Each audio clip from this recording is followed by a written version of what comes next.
Mga kabrigada, pumalag ang China matapos sabihin ni Pangulong Bongbong Marcos na maaaring madamay ang Pilipinas sa girian ng US at China dahil sa issue sa Taiwan.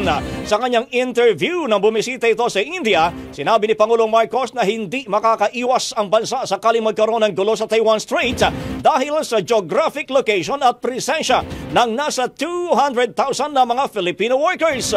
Binigyan din nito na sumusunod ng Pilipinas sa One China Policy pero may obligasyon din ang bansa na depensahan ang teritoryo at soberanya nito. Sa isang pahayag naman, iginit po ng Ministry of Foreign Affairs ng China na inalienable part o hindi maihiwalay na bahagi ng China ang Taiwan. Inakusahan din ito ang Maynila na nagpapahina sa One China Principle at patuloy daw na sinisira ang relasyon sa pagitan ng parehong bansa. Mariin naman itong tinutulan ng China. Dahil dito nagpaabot na ng serious protest ang Chinese Foreign Ministry sa Embahada ng Pilipinas.